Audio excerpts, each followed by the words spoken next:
Friggin' what up, dude?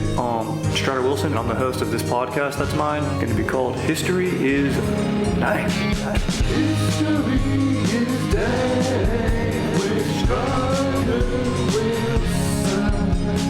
Dankness from the heart. Friggin' what up, dude? Fired up to be back on another dank-ass ep of History is Dank, dude. I'm your host, Strider Wilson, dude. What up, dude? We got Aaron on the sticks, dude. What up, Aaron? What up? Dude, I'm just posting right now, dude. Dude, I might even just stand up, dude. For those of you watching, dude, those of you listening, dude, right now I'm just standing and leaning, dude. I'm leaning right now like I'm about to order myself a nice IPA, dude. 2 IPAs, dude. And a freaking, dude, I'll get an IPA for my freaking dank-ass fiance, too, even though she does not like the way they taste, dude. She'll taste some of my old-fashioned. She'll go, why are you drinking medicine? And I go, exactly, dude. But you know why I got this lean going right now, dude? It's assertive, dude.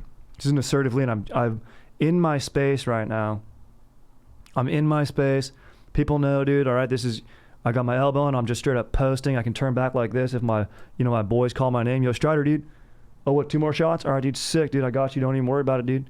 Or dude, check out this replay. Whoa, sick. Dude, that's a sick home run rob right there, dude. Tight, dude. It's, summer, dude. Baseball style, dude. Although we got the Olympics around the corner, so I could watch an athlete do a dank ass long jump or something like that. Aaron, summer or winter Olympics? Go. Which do you prefer? Summer. Yeah, I agree. Totally. It's just way more accessible, dude. But the reason I was leaning right there, practicing my assertiveness was, I've been watching a lot of Shark Week. It was this past week, or AKA it's called Hipster Week, dude, because, hipsters love sharks, and I don't know how sharks feel about hipsters, but it's like cool to like sharks, and I've always been into them. So basically I'm like one of those guys who discovered the band. I'm like, sharks is my band, but at least sharks aren't changing. They're dinosaurs. They literally have not, the big ones, the megalodons just died off, the massive ones, but the other ones like basically genetically exactly how they were millions of years ago, which is tight, dude. It's modern dinosaurs just cruising around the freaking coast, dude. Especially here off SoCal, Great Whites off Santa, where I learned to surf, dude. Not well, but I did, which is friggin' tight, dude. But basically, like I know they're not going to change, and sell out, but I still have that feeling. Like, Aaron, you love Jimmy Eat World. Do you ever feel like when people got into the band, like, did you feel betrayed, or you were like, nerds, like, I like them first, No. Oh, I love them. No, I mean, I got into them when they got popular, but I went back. So I feel like I've outlasted a lot of those people for sure. Yeah, your love is tried and true. Yeah. Did you feel energy from nerds like that? Maybe they're not. I love nerds. them so much I can admit their first album sucks. Really? Or they at least need to re-record it. And that's true love, because you love someone for their imperfections, and that's what makes them beautiful. Is it not right? Yeah. You saw growth. You got to see the band grow, and you said they became better. You watched that change. 100%. It's beautiful to watch change take place. On a dime, they became better. It was pretty remarkable. Hey, don't write yourself off yet. Just because your first album sucked doesn't mean the next ones won't kick butt. Jimmy's great, dude. But dude, did you get fired up on Shark Week, Aaron? I used to, but it got too like eventy, like exactly. That's what I'm saying. The hipster stuff, dude. Yeah, we gotta race Michael Phelps. It's not. You're not yeah, I don't need that, dude. You put him in a pool with a shark. Yeah, I'll see that. You put him in a pool with a fake shark, I don't give a fuck. Don't care about that, dude. Let me watch breach videos and that, use that IMAX camera. Let me see them absolutely demolish a seal, which I will feel bad for the seal, but it's nature, dude, and nature is, to quote one of my favorite Instagram accounts, metal. Yeah, it's just true. And literally, just release the same documentary every year. Just upgrade the footage every year with better cameras. You don't have to record anything else. You don't have to shoot anything else. And don't do that thing to me where you throw on, this is where I bring in the hipster stuff. Don't throw me a host who doesn't have a background in, marine biology, or at least some sort of explorer, or a dude who can at least bench a lot and squat a lot, and probably, make love to his wife in an efficient manner where she goes first and then he enjoys and then cruises out to scope some sharks. So someone who's good at making love, that qualifies them as a host. But you got these other dudes who are just hipsters, dude, and they're wearing like a fedora, and they're like, isn't it cool? Like, look at this, look how big, look at the dimensions on this thing. And I'm like, dude, I know the dimensions, bro. I know they're freaking, 9 meters. I love talking about whenever I talk about animals, I like using meters, dude. Kind of like Joe's hog, because Joe's hog, it's different. It's a beast. So, you have to talk about Joe's hog in meters, Same with sharks, like a mako or a tiger, something like that, I also don't give a shit about small sharks. No, I don't give a shit, dude. Give me tigers and great whites, and that's it. Agreed, dude. Maybe whale shark. Yeah, hammerheads look tight. Hammerhead's like the cool shark to like, but it's not that cool. Not that interesting. It's just sort of interesting looking, but that's about it. But yeah. There's too many like mystery shows too, where it's just like, and they never come to a resolution. Dude, totally. It's, of course, the great whites, Dank. Dude, Catalina Island, where, I've gone on many middle school field trips over there and just, having a crush on, Daniela was a middle school who had a crush on in 6th grade. I did end up stepping up to the plate, and before our summer break, I asked her if she wanted to be my girlfriend. That's how you would do it. You go, hey, do you want to just be my girlfriend? Even though I'd talked to her once. Sure. She said yes, and then it was smart by me because summer was coming up, and I proceeded to not talk to her for the next 3 months, but said that I had a girlfriend. Yeah. Technically, we've never broken up. Yeah. Still She's married, has 2 kids now. Yeah. The one time I've been to Catalina, there was a Jaws exhibit. That's sick as hell. Was it inside of that old opera house? No. In Avalon? It was a little museum in Avalon. Catalina's fun for 20 minutes. It's sick. You get to cruise around on golf carts. It's tight. It is a place for schmoles, but it's sick. There's buffalo there from when they used to film a movie, which is interesting, and then buffalo ended up thriving, and it's just tight. And I believe there's actually no snakes on Catalina. Yeah. Unless one dude has one as a pet. Don't allow that guy. Because the snakes didn't make it. For those of you listening, Catalina is 26 miles off the coast of Southern California. And you cruise out of Dana Point or Long Beach Harbor, Catalina cruiser, about an hour. Hopefully the water's like glass. Get over there, play some golf, get a wiki whack, hang out, and have some fun. Nice little day trip. Great snorkeling. See some Garibaldi, the California state fish. Very sick, dude. Very tight. Definitely a good day trip. But we spent the night. It was fun. Yeah, exactly. It's all you need. 24 more, just like Vegas, dude. Get in and out. You know what I'm saying? But very different reasons why you get in and out. It'd be sick if Catalina had an in and out, but it's tight. They support local businesses, which is sick. Yeah. But you know what they want to call shark attacks now? This is what I was talking about, dude. They say attack is a misnomer, and if people have negative experiences with sharks, which just basically comes down to getting bitten, you should say it's a shark interaction, a negative shark interaction instead of an attack. Yeah, I can see that. That makes sense, right? Yeah. But it's also like, dude, but there's reason we have language, and I do agree with this. What about a shark accident? A shark accident sounds right. Yeah. And I do believe that is actually probably even more accurate, Aaron, because generally when a shark does interact with someone negatively, thank you very much, they think you're a seal or some shit. So it is an accident. He backs away, he goes, whoops, my bad, and swims off. Yeah, they usually bite you, fuck you up. If it's a big shark, good luck, dude. Your life could be ruined. That's all they have is their teeth. Yeah, and they literally get more of them. They get like 6 rows, and they grow in all the time, dude. They're bigger than, dude, even a small shark's is way bigger than my penis.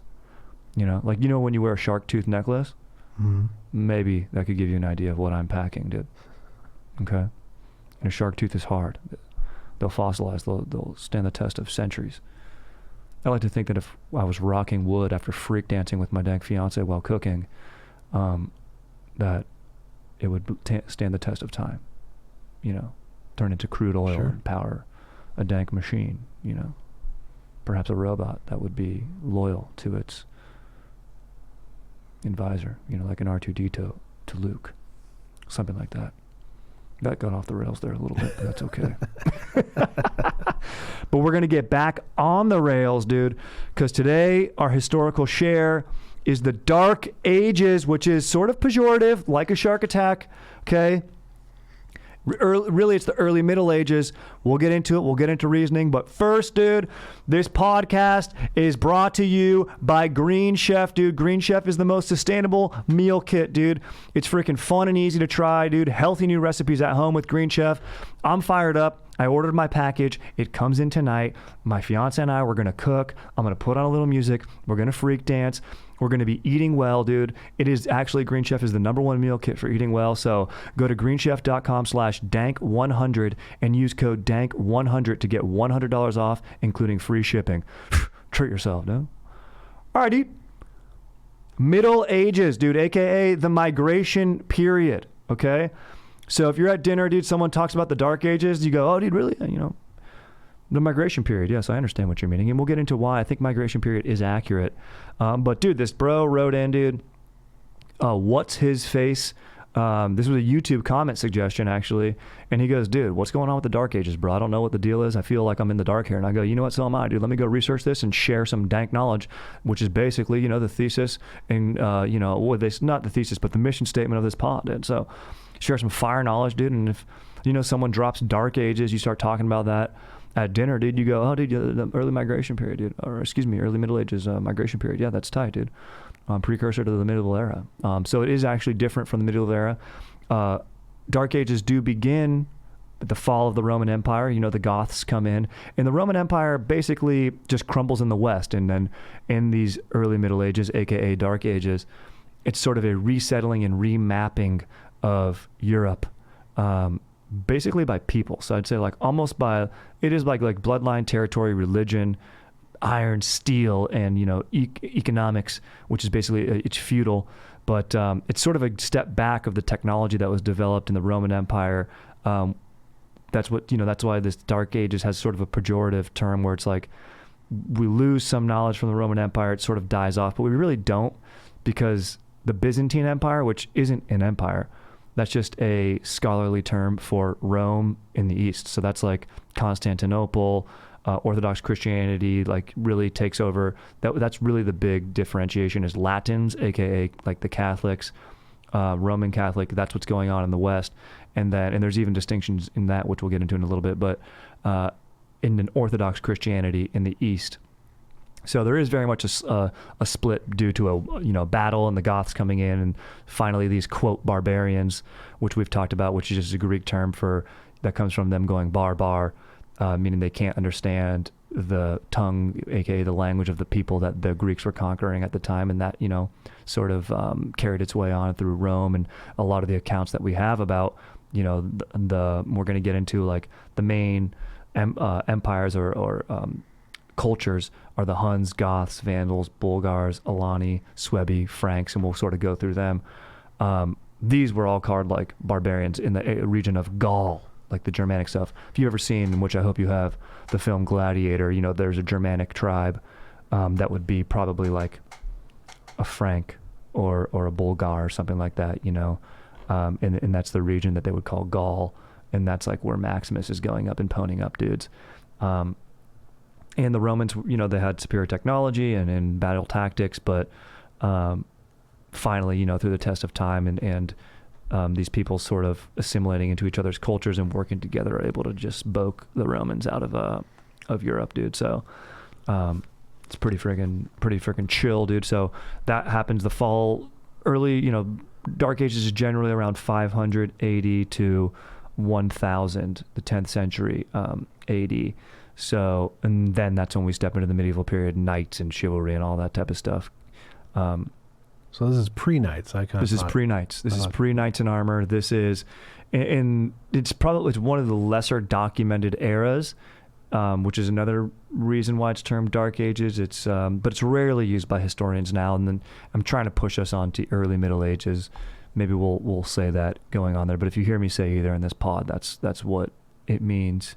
And so basically it's a period, about 500 years with constant warfare and a disappearance of, you know, you have these cities, Greek city-states and Roman big cities, you know, where they're settled in provinces and governors and stuff. And now basically what you get is feudalism. You get rural stuff, you get serfs and lords, and serfs are pledging themselves to their lords. So it's early stages of like medieval sort of hierarchy, class hierarchy, but it's like almost like it's more warlordy, you know what I mean? It's like dudes who are good at fighting and good leaders and conquer people and then enslave people. And like what the Romans did, and the big reason why they wanted them out, well, obviously they had to pay taxes in monetarily, but also in blood. A lot of times the Romans would take the kids, like the sons of, like, you know, Bulgars or Alani or whatever as an example, and raise them in the Roman army ranks and fill their own ranks with these guys, make them loyal to Rome. And so they would lose their sons. It was just a way of like assimilating these cultures, twisted Roman stuff that they would do. So just very gnarly, and gave them a reason to fight back, right? They're freaking taking your kids. Come on, bro. So basically, I'd like to go through and sort of talk about broadly, kind of going by culture to culture, you know, Huns, Goths, Vandals, and seeing how they sort of disappeared and slipped into this medieval thing, and sort of what the theory was. But it's basically, they call it the migration, or it's a transitionary period, and transitions are always tough, right? Change, whenever you change something, think about it, dude. When you change your workout routine, dude. When I changed from lifting my GFs 12s to the 35s that JT got me, it was pain, you know, but now it's all gain. So this is a period of, like, I would say, you know, great pain. You didn't want to, you didn't, maybe if you could choose to go back in a time machine, I don't know if you go back to the early Middle Ages. I don't know. Now, if you were on top, like if you were a Hun and were Attila the Hun, you'd be stoked. But even before him, you know, the Huns, nobody's exactly sure where they came from. Maybe like the Eurasian steppe, like in China, they first show up in like Chinese scriptures in like 318 BC. So it's an old culture, and we're operating now in like 500 to 1000 and AD. And the Huns are equestrian masters. They revered the horse, dude. They sometimes even slept on their horses, dude. That's badass, dude. Sick balance, good core strength, dude. Their faces were cut at a young age with a sword to teach them to endure pain. That's nice. Did they have to do the face? Yeah, dude, they'd cut their faces and then go, dude, just deal with it, bro. And so, and this is sort of like, the Huns were very, very feared. And I'll get into a quote, but like, think about that. So they, as a young kid, you have just scars on your face from swords. And also what they would do is parents would put binders on their kids' heads. So we've all heard of like geishas getting their foots bound, right? You know, that is like foot binding in that part of culture in Japan. And like, it was just supposed to be like very feminine or whatever, but obviously detrimentally. But the Huns, their main weapon was fear. And the Huns' parents placed binders on their children's heads, which gradually deformed the skulls and gave them like a menacing, like sort of like fucking like slicked back, like alien appearance. And like you would see in drawings and stuff, you would scholars could go, oh, those are Huns. And in fact, like they were so feared that like people even thought, like you like watch Ancient Aliens and they'll be like, look at the shape of the skull, how it's like misshapen, that's definitely like an alien head. But then mainstream scholars are like, no, that's a Hun, because the Huns did this practice, and you know, we're operating in the Dark Ages. There's no one reads, bro. Yeah. So you know, priests are like, have esoteric knowledge and religion, and that's one of the big main factors that steps us into the Middle Ages. It's like the one constant and also a big divider. But fucking dude, you're imagine yourself being in a village, dude, and you see a dude come down that's on a horse, and dude, the horses were often decorated. They're expert marksmen, dude. They've got bows. They fucking invent glue, dude, or they didn't invent it, but they use glue. The Chinese probably invented it, but they would, you know, use it. They would raise livestock, but they were more nomadic. They were going around decimating cultures, dude. They took a unique approach to warfare, bro. They'd fast and swiftly on the battlefield, dude. They had this sick ass move, because they were expert horsemen and marksmen with archers. They would flip around on the back of their horse, badass stunt style, ride past you and shoot you with an arrow as they go past you. So it seemed like it was like insane and made no sense, because it wasn't like them riding at you with a sword or shooting at you directly like you'd think. It was confusing to the enemy. They'd quickly go past you, then immediately turn around and fucking snipe you with an arrow, dude. Badass. They were also experts with lassos. So there was other dudes who were sick with lassos that would get a little bit closer to you, lasso you, and then be tied to the saddle on their horse, drag you off your horse, and just run with you during battle. So there'd be like dudes running with their horses, and they'd have backup horses running with them that they'd tie them to, and they'd run you to your death. You just hit rocks, the earth, going around on battle. Terrible way, dude. Terrible way to die. You do not want to trifle with the Huns, dude. Okay, they're gnarly, dude. They're sweeping. They rarely took prisoners, dude. They decimate everyone. Just by the use of the word decimation, deci is 10. Decimate is something they would do in Roman ranks, like as punishment and to their enemies. They'd kill one of every 10 men. So out of 100, there's 100 men, and they want to punish these people for like an uprising or something. They're like, all right, we're going to kill 10 people randomly. That's decimation. And so Huns would just go cruise through and just take people out, dude. If they did take you as a prisoner and you were lucky, good for you. You're a slave now. You're picking up horse shit and tending to the horses, dude. So for the rest of your life and probably getting, probably there's no HR department, is what I'm thinking, dude. So gnarly, dude, right? They dominated Goth and Visigoth lands before then. They're united by King Rugila in 430, and this is, after the Roman time, so it takes a unifier, brings all these Hun, and like you've heard of Goths and Visigoths, like within these cultures, there's bigger tribes that follow their own leaders, and it's when they're finally able to unite, they can sort of fight back against Rome, and they end up winning. Spoiler alert. You can't talk about Hun without Attila the Hun, dude.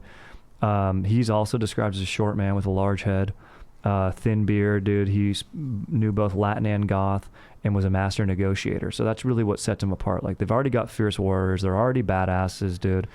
What I realized is that I always assumed Attila was huge, but that's because of the character in Lionheart with Jean-Claude Van Damme. Dude. His name's Attila. That's hilarious, dude. Great movie, dude. He did Lionheart, and then he did is that the one when he's in the French Foreign Legion? No, that's Legion. Yeah. He escapes. Yes. Great movie, dude. Bring him back, yeah. I love that movie. He's always in the military, leaves, gets into fights, and they try to bring him back. Bloodsport, same thing. Dude, his arc of movies is just like in a different period and setting, but the exact same thing. So funny. And Arnold's early movies are like, My Daughter's Missing, got to get my daughter back. Yeah. And Commando, dude. Him and his daughter, the sequence when they're having ice cream together and laughing and smiling in Commando is the best thing I've ever seen in my life, dude. Almost as good as the prison sequence in frickin' Con Air, but that's just true masterpiece, dude. So yeah, dude, King Rugila dies, dude. He has 2 sons, Attila and Bleda. Bleda is killed.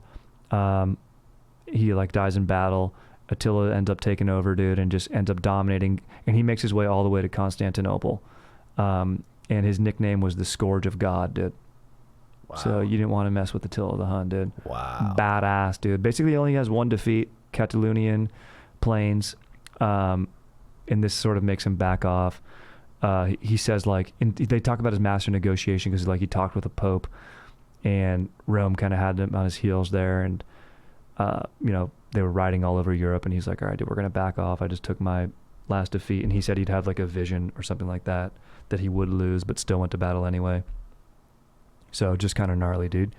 So there's the Huns, and then that's the thing with these Middle Ages. It's like things sort of disappear, but it's like you have these big, large cultures. They're sort of nomadic, and they'll go from settlement to settlement, but eventually it's people just get worn out. Some people will drop off, maybe just settle down in an area and or get conquered by the next big guy and get swept up into that war machine, conquering machine, and go off. So it's just sort of like a restructuring of all of Europe, and it finally settles in sort of time is what tells, and later in the Franks. But before we get to them, you can't not talk about the Goths, dude. And when I'm talking about the Goths, I'm not talking about my future daughter, who I'm going to have a tough time emotionally connecting with. We'll have to run a sort of emotional gauntlet just to, get her to hang out with me and be like, hey, you want to go to a baseball game? It's like, no, it's too sunny out. I'm like, well, yes, let's go out and get some sun. No. I mean, it would be terrifying to see coming over the ridge just a bunch of Marilyn Manson fans.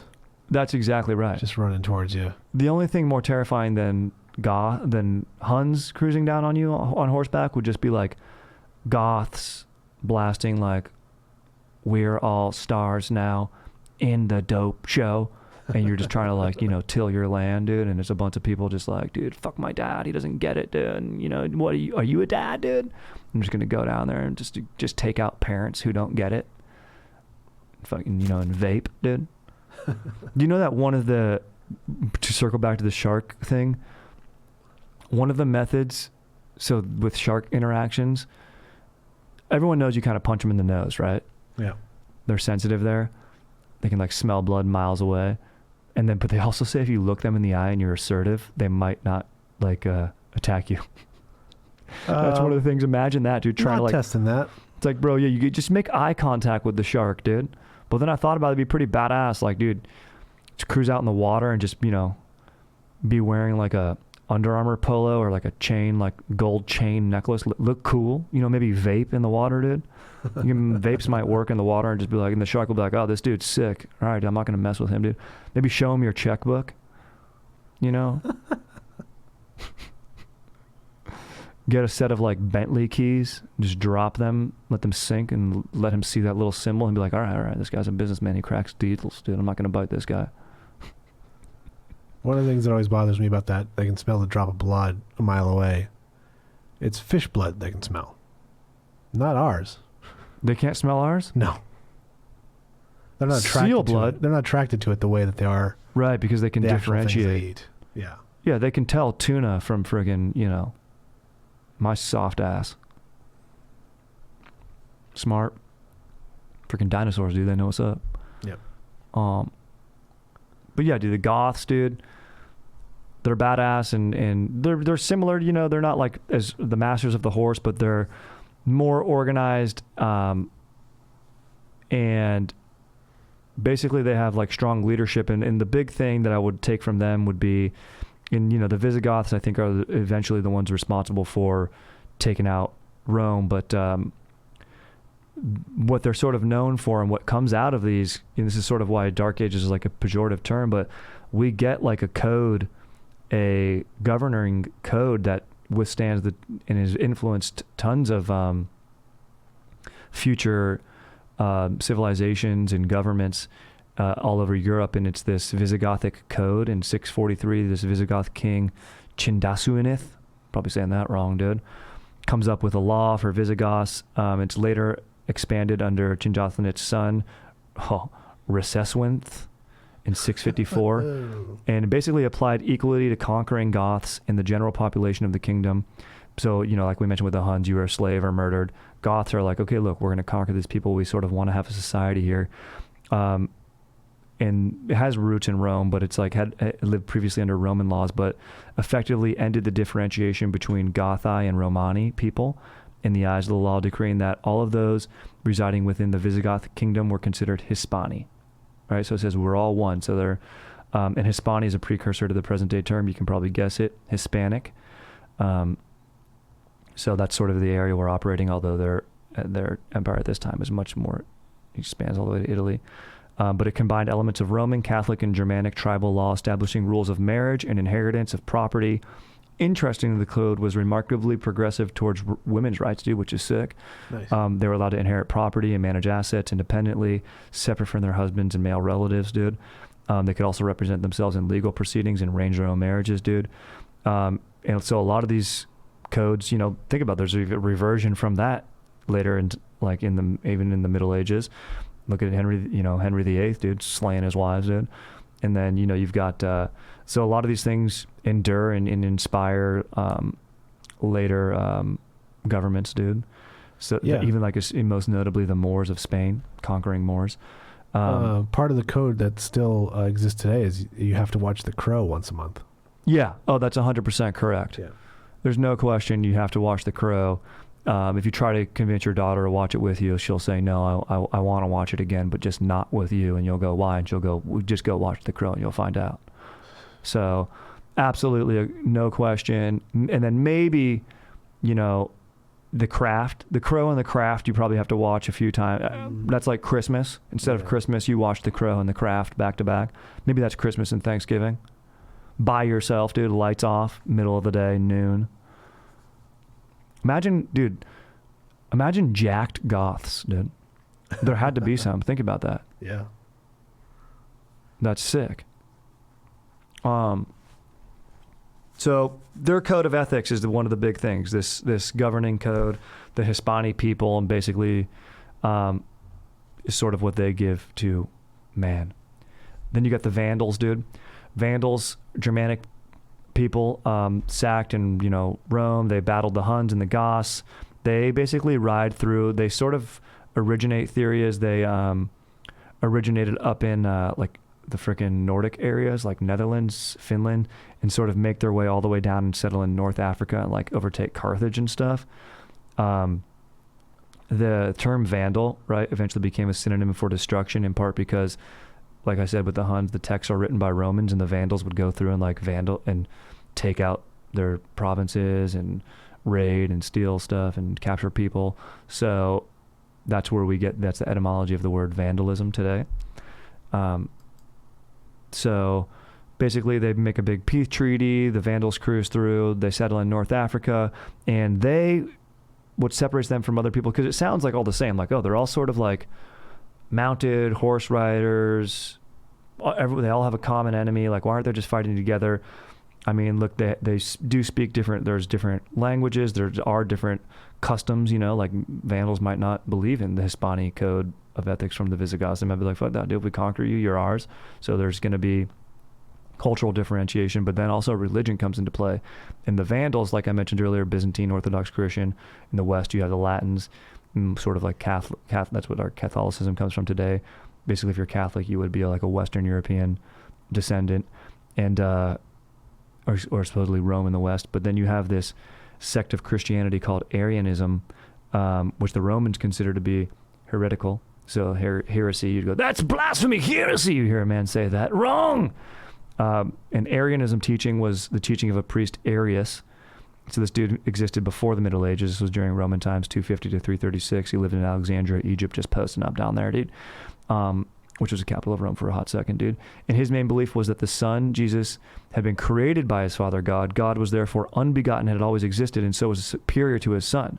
The Holy Spirit had been created by Jesus under the auspices of the Father and was so subservient to them both. So it was like Father, Son, then Holy Spirit, like sort of in that order as like a hierarchy. But today in Catholicism, and I don't even think there's anyone that practices Arianism today. I could be wrong about that. But the Catholic belief is that everyone's heard of like the Holy Trinity. You've heard of Trinity College. You hear of like the three-leaf clover in Ireland, where it's like it's one thing, all equal, three parts. It's like Father, Son, and Holy Ghost are all one. And that's like the main distinction, which doesn't sound like too crazy different, but people were murdered over it. In these times, you didn't go stepping saying that blasphemy like that. So that's sort of a distinction with the Vandals, dude. You got the frickin' Bulgars, dude. Once again, noted warriors, fearsome horsemen, dude. There's a ruler of theirs named Kurt, which is sick, dude. I just like that, dude. I just like to imagine him. I immediately envision him as Kurt Russell, dude. Snake Plissken, dude. Yeah. Just cruising around on a horse, dude. He has 5 sons. His empire, and that's one of the ways too. I sort of highlight the Vulgars here because you get, and there's different sects. They become like the Volga Bulgars, which is like named after one of the sons of Kurt, dude. He had 5 kids, and it's like, well, why do these things disappear? Well, he has a bunch of kids, and then they all split up the empire. It's like, dude, look at Orange County, dude. The St. Troubadours, dude. They had a freaking dank ass freaking mansion in Kodo, dude. And then dad had a ton of kids who were all, D3 athletes. That's tight. But, now they all do real estate, and, the empire's been split up.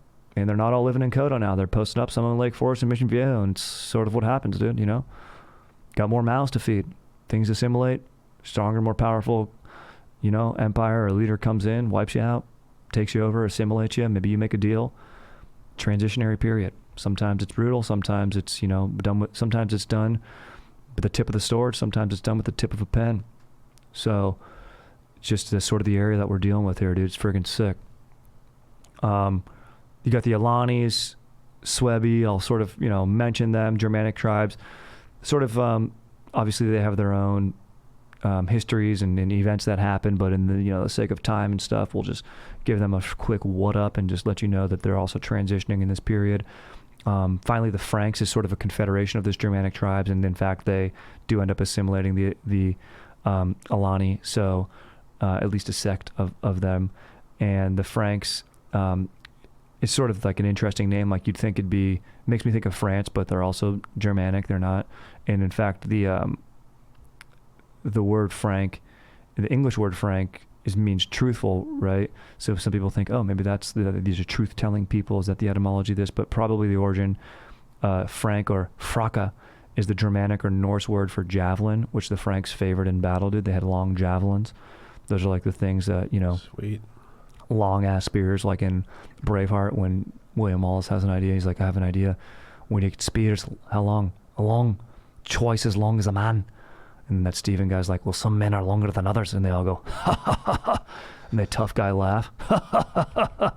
Yes. which is also dick shaming. And I don't like small dong shaming. If a dude had a small dong spear, he was likely to get, murked in battle, and I don't like that. But just for the effectiveness of wartime technology, I think it'd make sense to have Maurice's hog-length size spears, which would be long enough. Just one Maurice's hog-length spear would keep a cavalry charge at bay without question all freaking day, dude. Sick, dude. Obviously these guys were ferocious warriors, dude. They were badasses, dude. So the Franks absorb, and they come in a little bit later. They absorb tons of these cultures we already mentioned. The Alani, Swebi, parts of the Huns that are probably living with another culture at this point. And they basically take over this whole continent, save like the Saxons, they're on the island. Some, Gallo-Romans, so, this period sort of defines medieval Europe, which when you cruise to medieval times and have your birthday party there, which is sick as hell. And basically what you do is, I went there in 3rd grade, and that's where I find out horses have huge dicks. And I was like, oh, the Green Knight's horse has a friggin' fat dick. And I was made me cheer for the Green Knight, even though I was a Yellow Knight. And in fact, that night, with NIGHT, that evening, friggin' the Green Knight won. And I think it's because his horse was hornier and made him ride a little bit better. He was able to do better on the javelin, and he had great, he used a freaking, what's that thing called that you swing over your head, a mace? He used that quite well. Wow. Whacked dude on a shield. Medieval times is sick as hell, dude. Have you ever been? No, I've never been. It's one of the best times of all time, dude. Should be called dank ass times, dude. It's fun, dude. Great place to have a birthday party, dude. They don't give you silverware because they want it to be more authentic. You eat like chicken. There's also vegetarian options. But you eat like a chicken leg with your hands, but then you also get a cherry Coke. It's sick as hell, dude. Super sick, dude. Also a pirate show, like next door. That's something I'd love to go see. Yeah. That is what I'm going to go see. Actually, I'm taking my fiance to go see that. It's going to be sick as hell, dude. So basically, before we get to our summary and questions, dude, about the Middle Ages, it's sort of a transitionary period, but real quick, I want to remind you once again, dude, that this freaking episode is brought to you by Green Chef, dude. Green Chef, dude, lets you choose from a wide array of easy-to-follow recipes, dude. Perfect for keto, paleo, and plant-powered diets. That's me and my fiance, dude. We got the vegetarian one coming tonight. Cannot wait to crack that box open. Cannot wait to turn on some good tunes, dude. Cannot wait to dance and cook and do a date night in and know that I'm eating healthy, dude. And just feel good about feeling good. Dude, Green Chef is the most sustainable meal kit, dude. All right? It's offsetting 100% of its direct carbon emissions and plastic packaging in every box, so you can feel great about what you're eating and how it got to your table, dude. And that fires me up, dude. I think that's big, dude. I think that's big, people my age and even younger, dude, we like to feel good, I'm eating the plant-based stuff, dude, whatever. You just want to eat in a balanced way. Freaking Green Chef's a great way to do it, dude. I'm fired up and happy to recommend it, dude. It just gets me stoked to pass that, because it's all about looking out for your rig, dude. Feeling good about your rig, making your rig look good and feel good. That's what's up, dude. Fuel your body up with something tight so you can have fun all freaking night. That's what I'm saying, dude. Healthy lifestyle made easier, dude. Satisfying home-cooked dinners, dude, with options that work around your lifestyle, dude. Not the other way around, dude. Fires me up, dude. So cruise over to greenchef.com/dank100 and use code dank100 to get $100 off, including free shipping. That's greenchef.com/dank100 and use code dank100 to get $100 off, including free shipping. Green Chef, the #1 meal kit for eating well. Treat yourself, dude. All right, dude, so in summary about the Middle Ages here, bro, it's basically you get a feudal system, right? Develops out of oaths between warrior and his chief. It's sort of a relic of the patrician-client arrangement of Roman farms, dude. It's this blend of tribal cultures that we just mentioned in Roman ruling. Even the Visigothic code has Roman elements in it, and that was passed on to medieval kingdoms. And basically, it's like by 800, you sort of have this arrangement, this feudal arrangement is what's happening, dude. This idea is simple. You owe loyalty and service to a more powerful person above you. That's it, dude. Like when I went to a party and Raymond Geach was there and he would bring a freaking retainer or Conley would bring a retainer just to fight kids instead of get buzzed, I would say, all right, dude, I want to offer him a beer so he doesn't beat my ass. I want to be in his corner. I'm even going to wear Dickies like he does, even though Dickies are a little bit too tight of a pants. In their khakis, I'd rather be in jeans and shorts. It's 90 degrees out, summer. But I need to look like Conley to show that I have allegiance to him so he does not beat my ass while I'm trying to get my buzz on. Maybe get my little dink played with, you know? But definitely not, because I was a virgin until I was 21. So that's sick. In any case, you know, you don't bite the hand that feeds, dude. And you don't, you know, step up to Conley, dude, when he's staring you down. You don't make eye contact with him like a shark, because if you do, he'll take that as a threat. He's not a fish. He's a mammal, and he'll come after you, dude. Okay? He's the silverback of the party, dude. So it's leadership and protection, okay? Similar arrangement, similar to partying these days, dude. So it's a chain, goes in this chain sort of continues in the 9th century, and you sort of have classes developed within them, right? So instead of it just being like the most badass jack dude and everyone owes him money and allegiance, like you get like a warrior duke, and then you have the king above him, and this is where like a medieval society starts coming about, right? You have your warrior class. You sort of see this in Japan developing as well, out of, you know, the hegemons and stuff, similar type arrangements, which maybe we should look into in another episode. But it's an era of great transformation, dude. 500 years, some steps back for sure, no question about that. You know, you had basically you had great Roman latifundas, right?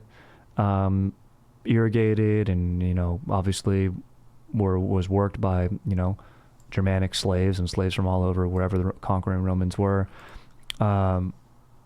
Then you go basically to subsistence farming, peasant lifestyle, paying a tax to a lord, getting raided, having to go fight. And out of these, you know, constant battles and turnover of cultures and assimilation and settling over a course of about 500 years, we land into like a medieval society of, you know, because what you basically had to come into ties of being like, dude, I have your back, you have my back. So you get this medieval culture of, like I mentioned earlier, is the Christian faith. You know, it's faith-based often. You know, the Pope is a huge ruler. He's a huge unifier, you know, because, oh, we all have this in common. You know, I might feel this way about, you know, the Huns or someone who comes from that region, and they might have beef with me, but, oh, you know what, we both kind of believe in God, and that's something that we can get behind, and this other guy is actually more powerful than us and a knight and has better technology, so sure, y'all believe in his God, and I'll, you know, maybe let a few things slide so I can survive and self-preserve. And you get these sort of oaths, you know, vassal oaths, and kings and knights in armor and technology will sort of increase from there. So basically the great transformation, dude, the migration period, dude. People are migrating all over Europe, settling in, and, you know, there's still more fighting and conquering, but it's more of like stable people and territory later, where instead it was like resource-based in the early Middle Ages, I would say. All right, dude.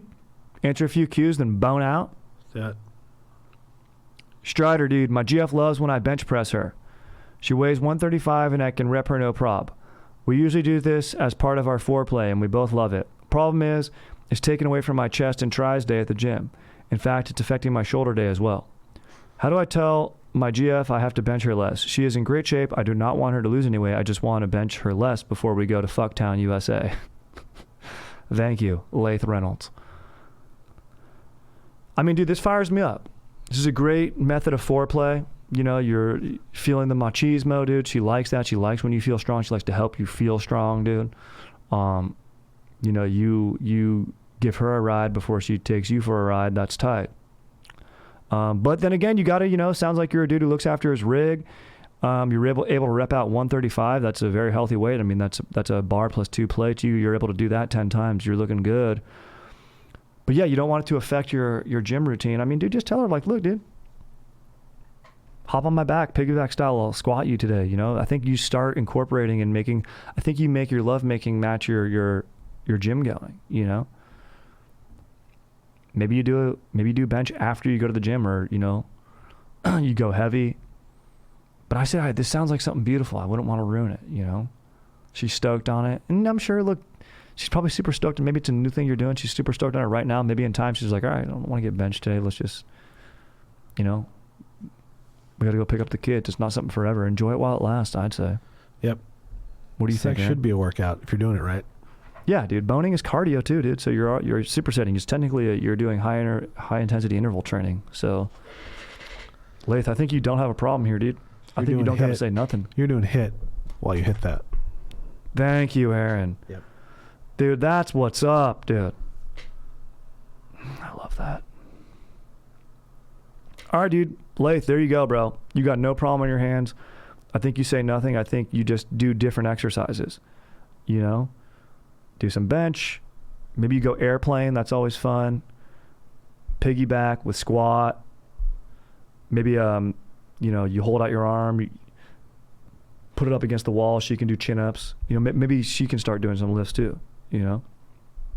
Sounds sick. Good for you guys. Enjoy that love making. Dear Strider, first I want to say congrats to you and the Dank fiance, dude. Sending love from St. Louis, dude. What up, dude? Legit, dude. Go Cards. Yeah, you're right.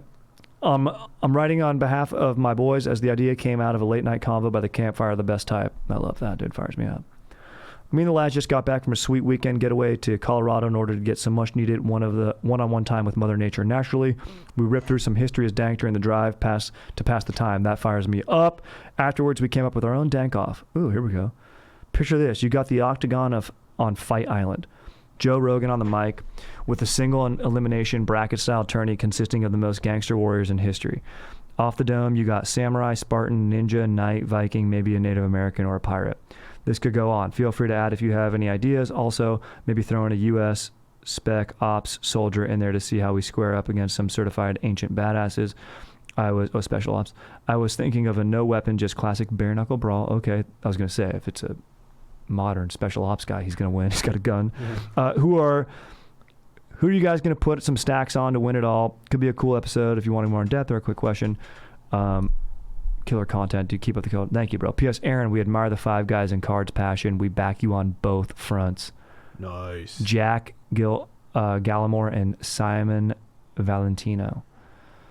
Hey, look, I love that you guys like the cards, but you guys should do another road trip out to California, dude. Maybe hit J-Tree and crush them in and out and, find out what I'm talking about, dude. Dank, dude. This is a great question, dude. I mean, look, it's tough. If it's bare knuckle brawl, it's interesting. I mean, Viking's going to be jacked. He's rowing the boat. I mean, Native American, there's tons of tribes. Maybe a Comanche. I know Comanche warriors are badass. They're going to be badass fighters. A pirate, dude, he can use a knife. I mean, look, I don't know if they're fighting for money. If they're fighting for money, the pirate's going to have incentive. Samurai might think that's not honor and bow out. Spartan, maybe the same. He's been trained. He gets murked from his parents when he's 7 and goes and trains. Ninja, I mean, from what I've seen in Last Samurai, I know that the samurais take out the ninjas in that raid scene.